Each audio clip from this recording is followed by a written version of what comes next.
Can I see another's woe? In some ways, the text for today. It's from William Blake's Songs of Innocence, published in 1794, one of a series of poems which present an idealized world. It was idealized in contrast to the harsh realities of the 18th and 19th century in England under King George III, known, ironically, given the terrible social conditions of the time, as the Romantic era.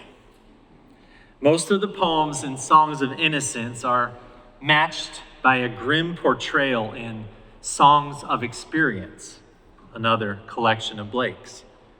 The contrast was Blake's method of social protest. Blake asks in a series of rhetorical questions relating to the sorrow of others and how we as compassionate humans respond. What will we do in a world that has gone wrong? He is, of course, describing the world he hopes for. Blake knew about the human capacity for indifference and cruelty. But hopefully and encouragingly to those who would listen, he suggests that our compassion drives from the divine. This is his theology. Compassion comes from the divine. We learn kindness from God, Blake said. For Blake, the divine is not something exterior, but is within humans. And it extends to all creation, capable of great things, with the power to destroy suffering and turn fear into love. Characters in the poem we've just heard, just a piece of it, the parent, the child, the bird, are all symbolic and represent all parents and all children and all creatures that suffer or seek the comfort of others. Blake's notion of God is that symbolically God can never be indifferent to human suffering. And so as we go through life, each of us responds to the emotional needs of the other, whether it is joy or pain. And we in turn feel God as we help alleviate or we become compassionate to another's suffering. He said, we cannot be indifferent to the woes of our neighbors. We weep with them, we feel sorry for their distress and stand by them in times of hardship. No mother or father can be stoic to the pain of her or his child. Here the divine virtue is pity, an instrument of feeling, a cultivation of innocence. Now that all made sense in the Romantic period, but we don't live in an age of innocence. We live in an era of what? Indifference, relishing in another's loss at the extremes, yes. At the less extreme, what is our era? We live in an age of observation, where we casually glance at each other's lives through the windows of social media. We nod with acceptance, but distance.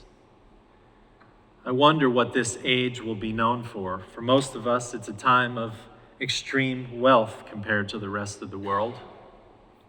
And still we pursue wealth like it is our only food. And we say we are still hungry and don't have enough. This age will be known for its volatile nature, for volatile leaders, for a declining environment. And it will not be known at all if we don't turn that around. I think it will be known for self-interest. And self-interest triumph over the collective, for short-term thinking over long-term thinking. In fact, David Brooks's article in this month's Atlantic says exactly this, that people who grow up in a nuclear family versus extended families tend to be more individualist, less willing to sacrifice for the sake of others. And that creates a cycle of isolation cultivated by market forces that want us to live alone, be mobile, unattached, uncommitted, so we can devote more hours to work and consumption. That's a 10-page article summarized in one sentence. He said, money buys privacy. We know about that. Privacy, he says, leads to isolation. Isolation leads to loneliness and the disease of disconnection. But all is not lost, Brooks says, and Brooks and I have a solution. He calls them forged families. Beyond the families we grow up in, we find groups of people where we commit to working in dissimilar ways with dissimilar people for the care of each other, for compassion, for woe and joy, where we experience what I call and Blake calls the divine. I call the solution the church, a place that listens for the heart's longing and answers in ways that this church has been recreating the extended family to those who stop long enough to be loved into it. I hope this age in our church will be remembered as one that fought for justice of all kinds and also fought for the heart of love. I know this is what we will be remembered for, because we have people who have come here who know nothing about this church telling me exactly that. Last week we held an event here, an amazing event with 100 people or so. Our youth cooked a dinner. Facilitators from the church held tables and conversation as we heard from 3 transgender leaders in our community speak about their lives. One young man who transitioned from being a young and uncomfortable woman said, "Now I can look in the mirror and love what I see." And another teacher and coach in Fort Worth who told stories about how the school stood up for him when a sub outed him as trans, and how a curious student came up to him and asked sheepishly, "Are you trans?" And he had to make that calculation in that moment. Is this a dangerous moment or not? And the teacher froze and then said tentatively, "Yes." To which the student said, "Cool," and ran off.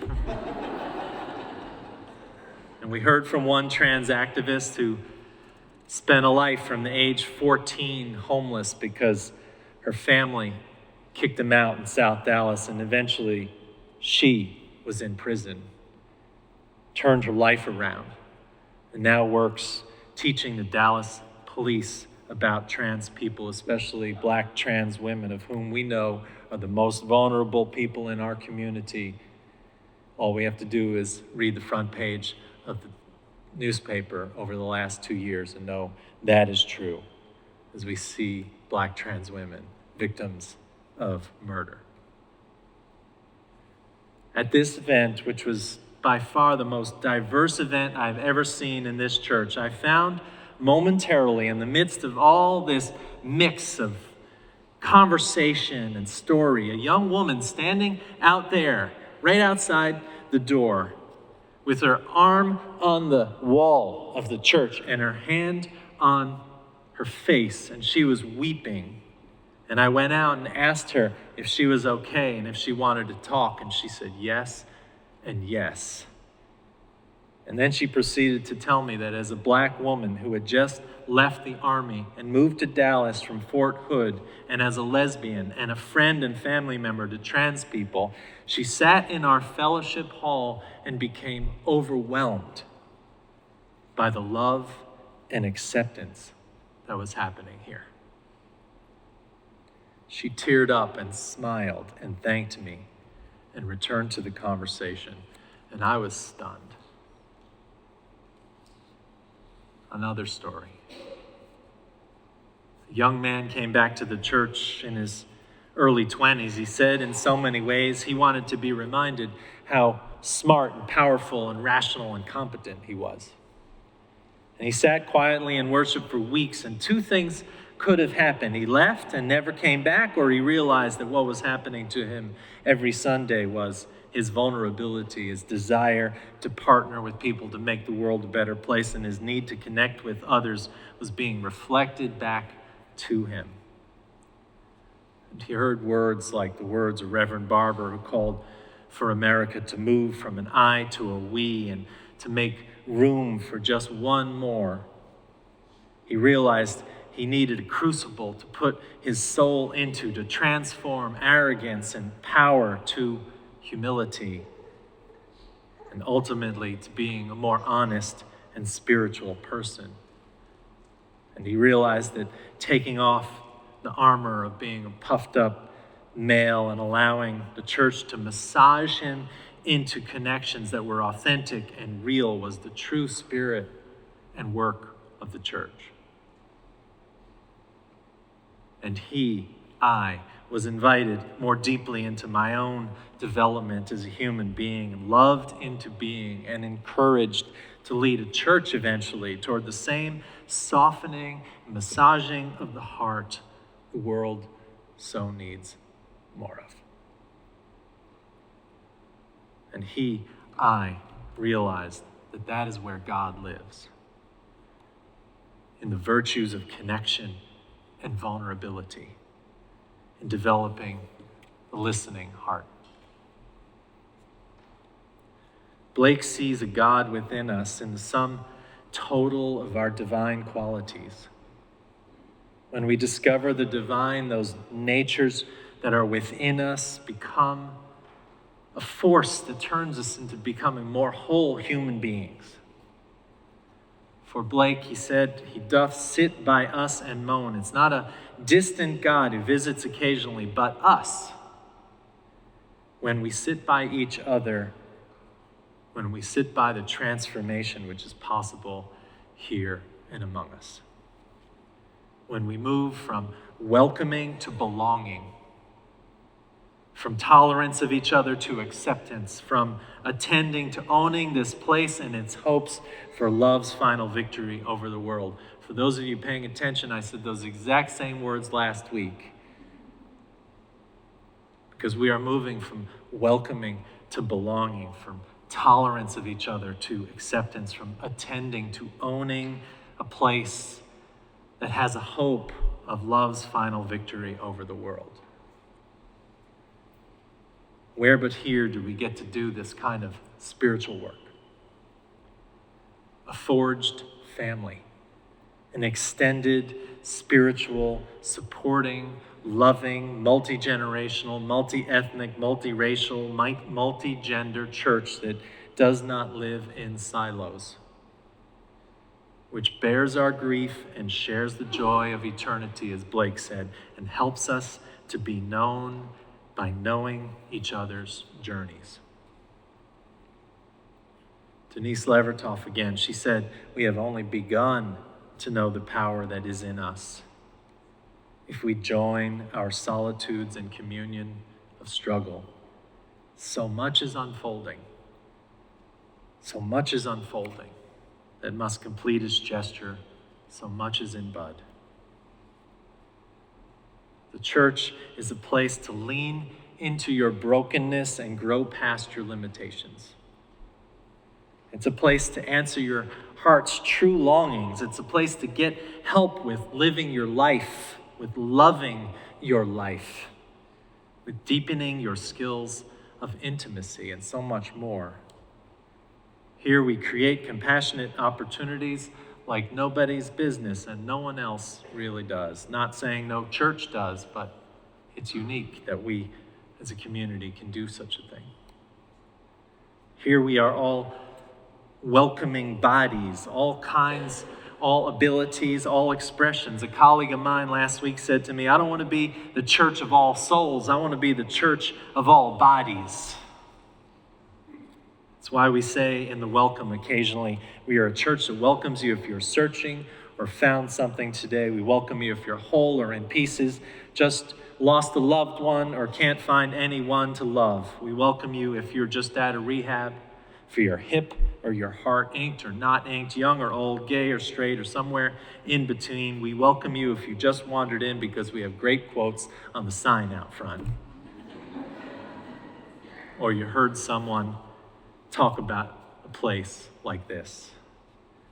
We welcome you if you've been here 55 years and heard 1,000 sermons and think they're all the same, or have been here in the church for 55 seconds and are sitting there wondering what this preacher's doing. We welcome you if you've had an abortion or a child or chose not to parent at all, can't walk, can't sing, or can't change the world. We only care that you enter here with your heart ready to be broken open and put back together, and then held in love by the people around you who are sitting in these pews. Now, the culture of this church is to know one another on a deep level. And the church is big, and you will never connect if you don't get into a group. And you can get into a small group of your choice today. Go sign up. I don't care if you are too busy or not. I know that from 20 years of ministry that what your heart really longs for is to be known and to be part of something bigger than yourself. This belonging, this beginning, this joining from your solitude to a communion of struggle and joy, this longing of the heart is serious business, and nowhere else does anyone ask you what it is for you. So much is in bud. So go sign up for a small group. Amen.